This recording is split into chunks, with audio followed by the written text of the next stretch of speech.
لوگرتم نکالا اگر وہ نہیں نکلتا تو کوئی کمپیوٹر دنیا میں آج نہیں ہو سکتا تھا۔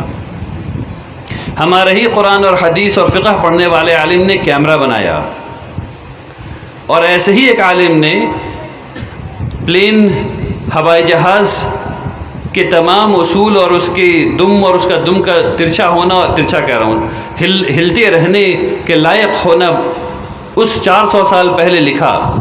اور اس کا مختصر واقعہ آپ کو بتا دوں کہ ہوائی جہاز کی اسپیڈ جو ہے، جب ہوائی جہاز نکلا اور اس کی اسپیڈ آواز کی اسپیڈ سے زیادہ تیز ہو جائے، یعنی کہ 552 میٹر فی سیکنڈ سے زیادہ تیز ہوائی جہاز چل سکے، اس کے تجربے کو کرنے کے لیے کئی پائلٹ کو اپنی جان دینا پڑی۔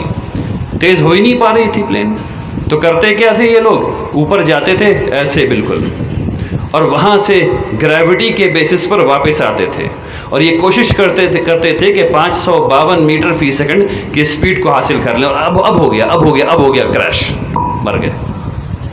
تو بہت سے لوگ مر گئے۔ پھر لوگوں نے اس اصول کو کھوج کر کے نکالا کہ ہوائی جہاز کے دم کو ہلتا ہوا ہونا چاہیے اس اسپیڈ کے لیے۔ پھر پتہ نہیں کیسے ابن فرناس رحمۃ اللہ علیہ کی کتاب ملی، تب پتہ چلا وہ اس کو لکھ کے گئے تھے 400 سال پہلے۔ باقیہ ویڈیو دیکھنے سے پہلے ہمارے یوٹیوب چینل کو سبسکرائب کر لیں، یعنی ریڈ والی بٹن کو دبائیں۔ بسم اللہ الرحمن الرحیم، نحمدہ ونصلی علی رسولہ الکریم، اما بعد۔ علماء کرام، معزز حاضرین، السلام علیکم ورحمۃ اللہ وبرکاتہ۔ سب سے پہلے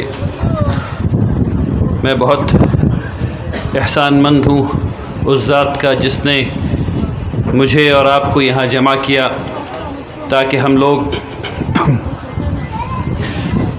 اللہ سبحانہ و تعالی اور اس کے بھیجے ہوئے دین کے بارے میں کچھ بات چیت کر سکیں۔ سبحان اللہ و بحمدہ، سبحان اللہ العظیم۔ اللہ کی حمد و ثنا کے بعد میں بہت شکر گزار ہوں جناب مولانا معین الدین صاحب کا، جناب الحاج مہتاب عالم صاحب کا، جناب راہی پردھان صاحب کا، جناب راشد صاحب کا، جناب منصور عالم صاحب کا، جناب ماسٹر نعیم صاحب کا، جناب منشی خلیل صاحب کا، جناب نذیر احمد صاحب کا، جناب ڈاکٹر عطا حسین صاحب کا، جناب ڈاکٹر محبوب صاحب کا، مدرسہ دارالعلوم فیض الغرباء پانجی پاڑا کے تمام اراکین منتظمین کا، اور آپ تمام حضرات کا جنہوں نے اس محبت سے مجھے یہاں آنے کی دعوت دی۔ بارک اللہ فیکم جمیعاً۔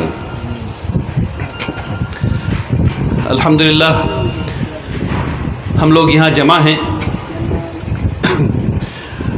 اور رات بھی بہت ہو چکی ہے۔ سب سے پہلے تو میں اس پوری سفر میں میری طرف سے معافیوں کا سلسلہ چل رہا ہے، ہر جگہ مجھے معافی سے شروع کرنا پڑ رہا ہے اپنی دیر سے پہنچنے کی وجہ سے۔ تو اس سے یہ پتہ چلا کہ اگلی دفعہ انشاءاللہ اس قدر ضبط کے ساتھ پروگرام نہیں بنانا ہے، تھوڑا وقت دے کر کے بنانا ہے تاکہ میں صحیح وقت سے اپنی جگہ پہنچ سکوں۔ تو میں بہت معافی چاہتا ہوں آپ لوگوں سے کہ میں دیر سے آیا۔ امید کرتا ہوں کہ آپ سب لوگ مجھے معاف کر دیں گے انشاءاللہ۔ آپ آگئے، یہ بہت بڑی الحمدللہ رب العالمین۔ اور چونکہ رات بہت ہو چکی ہے اور آپ تمام حضرات بھوکے ہیں، اس لیے میں کوشش کروں گا کہ اپنے کلام کو بہت مختصر رکھوں انشاءاللہ۔ ابھی آپ کے سامنے یہ بات کہی گئی کہ امت کے حالات بہت خراب ہیں اور ہم لوگ بہت پریشان ہیں، اور یہ بات بالکل صحیح ہے۔ لیکن کیا اس سے پہلے امت کے حالات اس سے زیادہ خراب نہیں رہے؟ میں آپ کو 2 واقعہ سنانا چاہتا ہوں۔ ایک واقعہ منگول کا ہے، جب منگولوں نے خلیفہ کو قالین میں لپیٹ کر کے گھوڑوں سے کچلوا دیا، تو حالت بغداد کی یہ تھی۔ بارک اللہ فیک، بس ایسے، جزاک اللہ، ٹھیک الحمدللہ، بس ایسے ٹھیک ہے الحمدللہ، بارک اللہ، بس ٹھیک ہے، کافی الحمدللہ۔ جب خلیفہ کو روندوا دیا گھوڑے سے، تو اس کے بعد دہشت کا یہ عالم تھا مسلمانوں کے دلوں میں کہ 4 مسلمان کسی جگہ کھڑے ہو کر کے بات کر رہے ہوتے تھے اور ایک منگول ادھر سے گزرتا تھا اور وہ پوچھتا تھا کہ تم مسلمان ہو؟ وہ کہتے تھے ہاں ہم مسلمان ہیں. تو وہ کہتا تھا کہ میں اپنے گھر میں تلوار چھوڑ آیا ہوں، یہاں سے ہلنا مت، میں تلوار لے کے آتا ہوں تو میں قتل کروں گا. اور خوف کا یہ عالم تھا کہ چاروں وہیں کھڑے رہتے تھے. وہ آتا تھا تلوار لے کے چاروں کو قتل کر دیتا تھا. ہم لوگ اس سے بہتر حالات میں ہیں. الحمدللہ رب العالمین. اللہ تبارک تعالیٰ کبھی ہم لوگوں کو اس حالات میں نہ لائے آمین. انشاءاللہ. ایک واقعہ اور، رسول اللہ صلی اللہ علیہ وسلم یوں ہی رحمت للعالمین نہیں تھے، اور رسول اللہ صلی اللہ علیہ وسلم کے وصال سے برا دن کوئی امت پر نہیں ہو سکتا. تو ہم لوگوں کے لیے ایک بات جو تقویت دینے والی ہے وہ یہ ہے کہ مسلمانوں کے لیے جو سب سے خراب دن آنے والا تھا، وہ دن جس دن عمر رضی اللہ تعالی عنہ کے ہوش بھی اڑ گئے تھے، اور وہ یہ کہنے لگے تھے کہ رسول اللہ صلی اللہ علیہ وسلم جس طرح موسیٰ علیہ السلام چلے گئے تھے پہاڑ پر 40 دنوں کے لیے، اسی طرح چلے گئے ہیں اور واپس آ جائیں گے. اور جب ابو بکر رضی اللہ تعالی عنہ واپس آئے ہیں تو انہوں نے آ کر کے ان کو خاموش کرانے کی کوشش کی اور وہ نہیں کرا سکے. تب وہ ممبر پر چڑھے اور انہوں نے آیت پڑھی، کیا محمد رسول اللہ صلی اللہ علیہ وسلم کا اگر وصال ہو جائے یا وہ شہید کر دیے جائیں تو تم واپس کفر کی طرف لوٹ جاؤ گے؟ اس دن صحابہ کو ایسا لگا کہ جیسے وہ آیت پہلی دفعہ انہوں نے سنی. تو ایسا سخت دن جب صحابہ اکرام کے ہوش اڑ جائیں، وہ دن آ کے جا چکا میرے بھائیوں. اتنا مایوس ہونے کی ضرورت نہیں. الحمدللہ رب العالمین. آپ کون ہیں اس کو سمجھیے. آپ اشرف المخلوقات ہیں، آپ سب سے بہتر قالب سے پیدا کیے گئے ہیں. آپ کو اللہ سبحانہ و تعالیٰ نے تمام چیزوں پر فوقیت دی. آپ کو اس کرۃ الارض کی سلطان بنایا، آپ کو خلافت عطا کی. کس لیے؟ تاکہ ہم لوگ فائدہ مند ہو سکیں پوری دنیا کے لیے.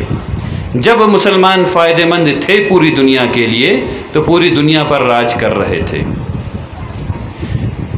ہم لوگ یہ سمجھتے ہیں کہ ہمارے علماء صرف قرآن اور حدیث اور فقہ اور اس قسم کے اسلامی مواضیع پڑھتے رہے ہیں ہمیشہ، اور یہ بالکل صحیح ہے، یہ پڑھتے رہے ہیں کیونکہ یہی اساس ہے.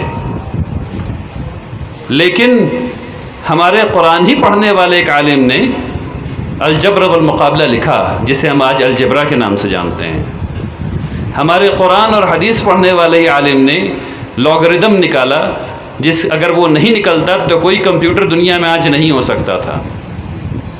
ہمارے ہی قرآن اور حدیث اور فقہ پڑھنے والے عالم نے کیمرہ بنایا، اور ایسے ہی ایک عالم نے پلین ہوائی جہاز کے تمام اصول اور اس کی دم اور اس کا دم کا ترچھا ہونا، ترچھا کہہ رہا ہوں، ہلتے رہنے کے لائق ہونا اس 400 سال پہلے لکھا.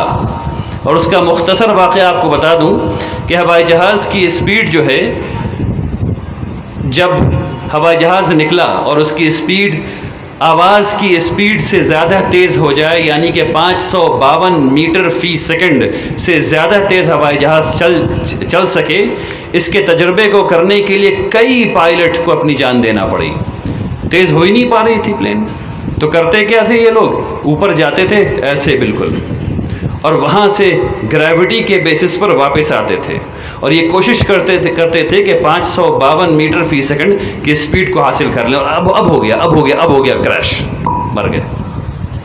تو بہت سے لوگ مر گئے. پھر لوگوں نے اس اصول کو کھوج کر کے نکالا کہ ہوائی جہاز کے دم کو ہلتا ہوا ہونا چاہیے اس اسپیڈ کے لیے.